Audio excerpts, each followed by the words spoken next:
হিমন্ত বিশ্ব শৰ্মাৰ মন্ত্ৰীসভাৰ দপ্তৰ বিতৰণ মুখ্যমন্ত্ৰীৰ হাতত গৃহ আৰু ৰাজনৈতিক দপ্তৰ লোক নিৰ্মাণ গৃহ আৰু ৰাষ্ট্ৰীয় ঘাইপথ লোক নিৰ্মাণ পথ মুখ্যমন্ত্ৰীৰ হাততে থাকিব শক্তি তথ্য আৰু জনসংযোগ বিভাগ মুখ্যমন্ত্ৰী ৰাখিলে নিজৰ হাতত বিতৰণ নকৰা আন দপ্তৰসমূহ থাকিব মুখ্যমন্ত্ৰীৰ হাততেই সামাজিক ন্যায় আৰু সবলীকৰণ বিভাগৰ দায়িত্ব অশ্বিনী ৰায় চৰকাৰক ভূমি সংৰক্ষণ আৰু সংখ্যালঘু উন্নয়ন দপ্তৰৰ দায়িত্বত থাকিব অশ্বিনী ৰায় চৰকাৰ পুনৰ স্বাস্থ্য মন্ত্ৰীৰ দায়িত্ব অশোক সিংহলক অৰ্পণ কৰা হ'ল স্বাস্থ্য শিক্ষা আৰু গৱেষণাৰ দপ্তৰৰ মন্ত্ৰী হ'ব অশোক সিংহল সাংস্কৃতিক পৰিক্ৰমা বিভাগৰ দায়িত্বত পুনৰ বিমল বৰাক অৰ্পণ কৰা হৈছে উদ্যোগ বাণিজ্য আৰু ৰাজহুৱা উদ্যোগৰ মন্ত্ৰীৰ দায়িত্ব বিমল বৰাক অৰ্পণ কৰা হৈছে এক্ট ইষ্ট পলিচি এফেয়াৰ্ছৰ বিভাগৰ দায়িত্ব বিমল বৰাক অৰ্পণ কৰা হৈছে হস্ততাঁত বস্ত্ৰশিল্প বিভাগৰ দায়িত্ব বিশ্বজিৎ দৈমাৰীক খেল যুৱ কল্যাণ দক্ষতা বিকাশৰ দায়িত্ব বিশ্বজিৎ দৈমাৰীক প্ৰদান কৰা হৈছে নিযুক্তি আৰু ঔদ্যোগিক বিভাগো বিশ্বজিৎ দৈমাৰীক অৰ্পণ কৰা হ'ল খিলঞ্জীয়া আৰু জনজাতীয় বিশ্বাস আৰু সংস্কৃতি বিভাগৰ দায়িত্বত থাকিব বিশ্বজিৎ দৈমাৰী জয়ন্ত মল্ল বৰুৱাক বিত্ত বিভাগৰ দায়িত্ব দিয়া হৈছে বন আৰু পৰিৱেশ খনি আৰু খনিজ সম্পদ দপ্তৰৰ দায়িত্বত জয়ন্ত মল্ল বৰুৱাক খাদ্য আৰু অসামৰিক যোগান বিভাগৰ দায়িত্বত কৌশিক ৰায়ক অৰ্পণ কৰা হৈছে গৃহ নিৰ্মাণ আৰু নগৰ পৰিকল্পনাৰ দায়িত্ব কৌশিক ৰায়ক অৰ্পণ ৰাজহ আৰু দুৰ্যোগ প্ৰশমনৰ বিভাগৰ দায়িত্ব কেশৱ মহন্তক অৰ্পণ কৰা হৈছে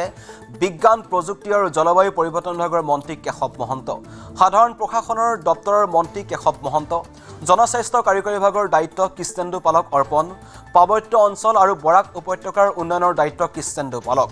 পশুপালন আৰু পশু চিকিৎসা তথা মীন বিভাগৰ দায়িত্ব নীলিমা দেৱীক অৰ্পণ কৰা হৈছে কৃষি বিভাগৰ মন্ত্ৰীৰ দায়িত্ব পীযুষ হাজৰিকাক অৰ্পণ কৰা হৈছে জলসিঞ্চন বিভাগৰ মন্ত্ৰীৰ দায়িত্ব পীযুষ হাজৰিকাক অৰ্পণ কৰা হৈছে সংসদীয় পৰিক্ৰমা দপ্তৰৰ মন্ত্ৰী হ'ব পীযুষ হাজৰিকা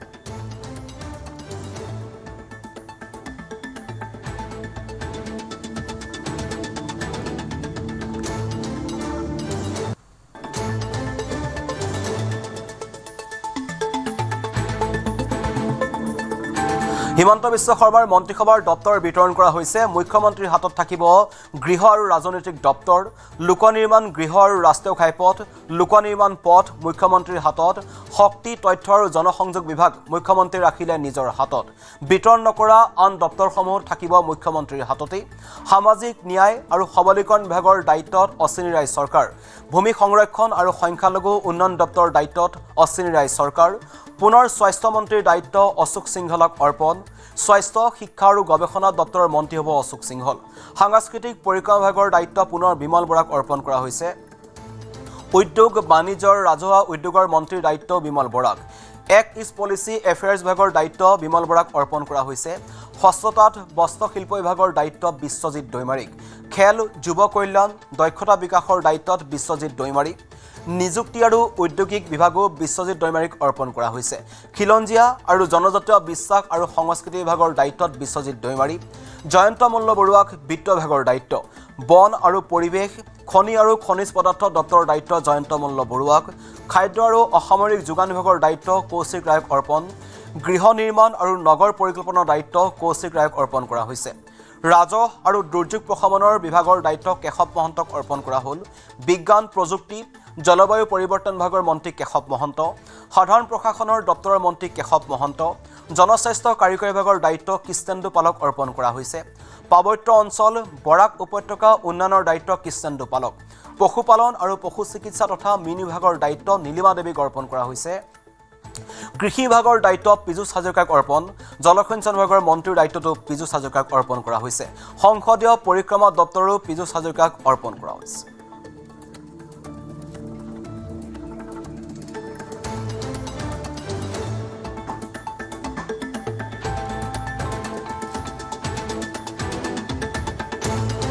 ইতিমধ্যে দপ্তৰ বিতৰণ কৰা হৈছে মুখ্যমন্ত্ৰীৰ হাতত কেইবাটাও গুৰুত্বপূৰ্ণ দপ্তৰ আছে আৰু তাৰ লগতে যি 12জন মন্ত্ৰী আসলতে শপত গ্ৰহণ কৰিছিল তেওঁলোকৰ মাজত দপ্তৰসমূহ বিতৰণ কৰা হৈছে মুখ্যমন্ত্ৰীৰ হাতত কেইবাটাও দপ্তৰ থাকিব মুখ্যমন্ত্ৰীৰ হাতত থাকিব গৃহ ৰাজনৈতিক দপ্তৰ লগতে লোক নিৰ্মাণ গৃহ আৰু ৰাষ্ট্ৰীয় ঘাইপথ লোক নিৰ্মাণ পথ শক্তি তথা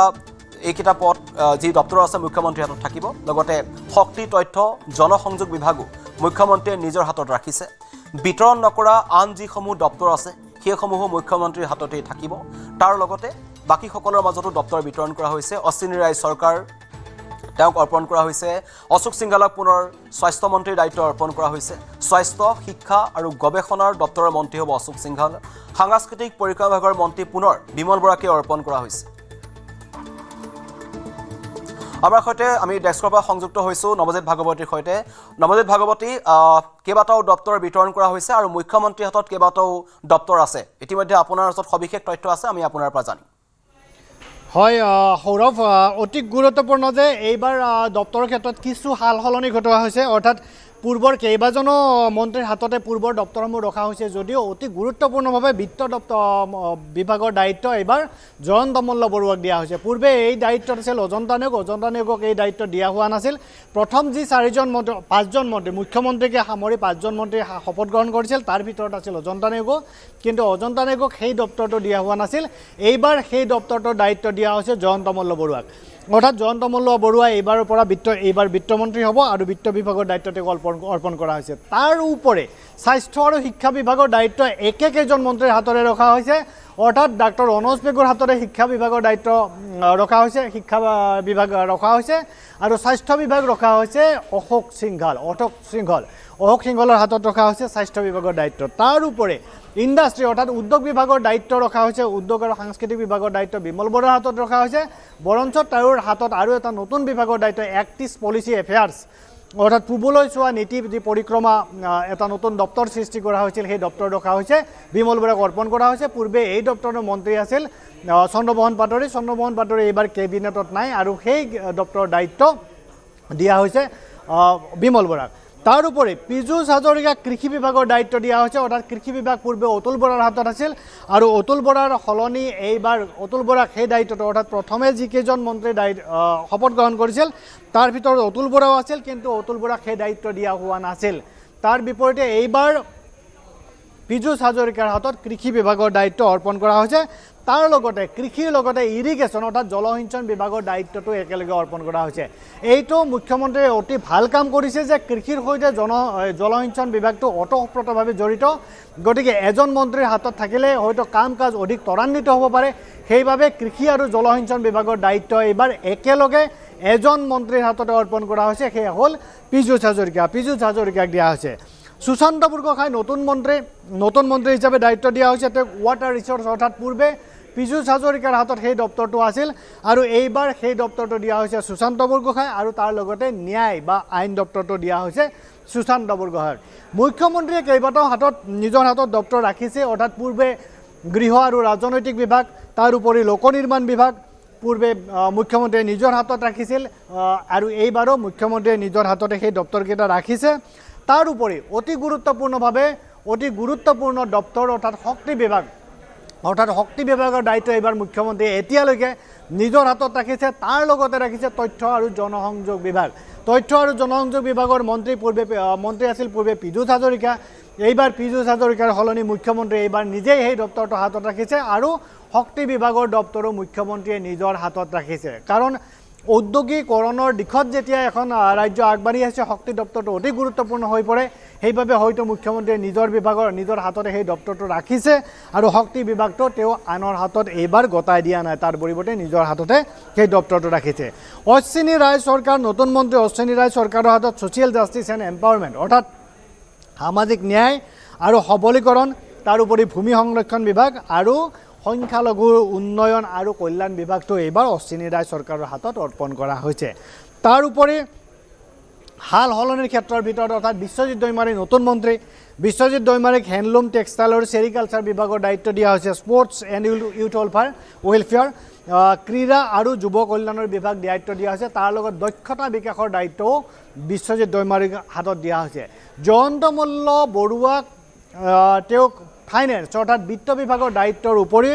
বন আৰু পৰিৱেশ বিভাগৰ দায়িত্ব তেওঁক দিয়া হৈছে। তাৰ লগতে খনি আৰু খনিজাত পদাৰ্থৰ অৰ্থাৎ খনি আৰু খনিজ পদাৰ্থৰ বিভাগৰ দায়িত্ব জয়ন্ত মল্ল বৰুৱাৰ হাতত অৰ্পণ কৰা হৈছে। তাৰ উপৰি কৌশিক ৰায়ৰ হাততে পূৰ্বেও আছিল খাদ্য আৰু অসামৰিক যোগান বিভাগ আৰু সেই ডিপাৰ্টমেণ্টৰ অৰ্থাৎ সেই বিভাগটো এইবাৰ কৌশিক ৰায়ৰ হাততে ৰখা হৈছে। তাৰ উপৰি কৃষ্ণেন্দু পালৰ হাতত যিকেইটা দপ্তৰ পূৰ্বেও আছিল সেইকেইটা দপ্তৰে এইবাৰো কৃষ্ণেন্দু পালৰ হাতত ৰখা হৈছে। অৰ্থাৎ কৃষ্ণেন্দু পাল বৰাকৰ অন্যতম মন্ত্ৰী, তেওঁৰ হাতত এইবাৰো ৰখা হৈছে কৃষ্ণেন্দ্ৰ পাল বৰাক ভেলী উন্নয়ন আৰু পাৰ্বত্য অঞ্চল উন্নয়ন আৰু তাৰ উপৰি পাব্লিক হেল্থ ইঞ্জিনিয়াৰিং অৰ্থাৎ জনস্বাস্থ্য কাৰিকৰী উন্নয়ন যিটো বিভাগ আছিল সেই বিভাগটো পূৰ্বে জয়ন্ত মল্ল বৰুৱাৰ হাতত আছিল আৰু এইবাৰ সেই বিভাগটো কৃষ্ণেন্দ্ৰ পালৰ হাতত অৰ্পণ কৰা হৈছে কেশৱ মহন্তৰ হাতত পূৰ্বে যিকেইটা দপ্তৰ আছিল অৰ্থাৎ তেওঁৰ হাতত ৰাজহ বিভাগ আছিল ডিজাষ্টাৰ মেনেজমেণ্ট অৰ্থাৎ দুৰ্যোগ প্ৰশমন বিভাগ আৰু তাৰ উপৰি তেওঁৰ বিজ্ঞান প্ৰযুক্তি আৰু ক্লাইমেট চেঞ্জ এইকেইটা ডিপাৰ্টমেণ্ট অৰ্থাৎ বিভাগ তেওঁৰ হাতত আছিল আৰু এইবাৰো কেশৱ মহন্তৰ হাতত সেইকেইটা দপ্তৰেই ৰখা হৈছে নীলিমা দেৱী নতুন মন্ত্ৰী মঙলদৈ সমষ্টিৰ বিধায়ক আৰু নীলিমা দেৱীৰ হাতত নতুনকৈ অৰ্পণ কৰা হৈছে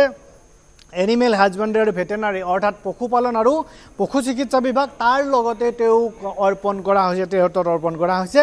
মীন বিভাগ অৰ্থাৎ এইকেইটা দপ্তৰ সাল সলনিৰে নতুনকৈ দপ্তৰ দিয়া হৈছে কিছু মন্ত্ৰীক পূৰ্বৰে দপ্তৰ হিচাপে ৰখা হৈছে যেনেকৈ স্বাস্থ্য শিক্ষা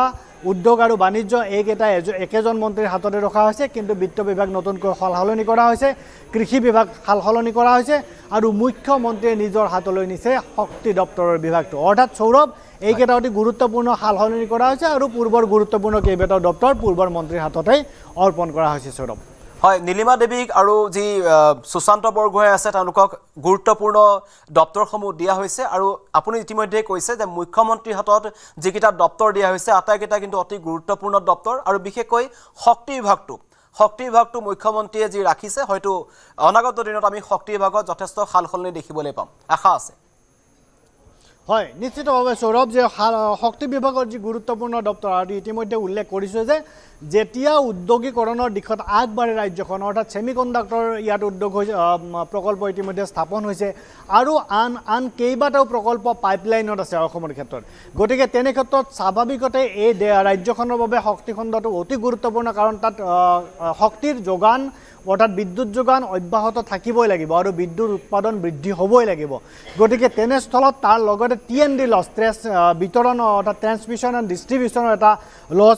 লছ থাকে অৰ্থাৎ সেইটো পূৰ্বে অসমৰ ক্ষেত্ৰত যথেষ্ট আছিল আৰু সেইটো হ্ৰাস কৰিবলৈ কিছু সক্ষম হৈছে আৰু এই TND লছটো যদি কমাব নোৱাৰে তেতিয়াহ'লে ৰাজ্যখনৰ বিদ্যুতৰ ক্ষেত্ৰত অৰ্থাৎ শক্তি বিভাগটোৰ উন্নয়ন হোৱাটো নুবুজায় বা সেইবাবে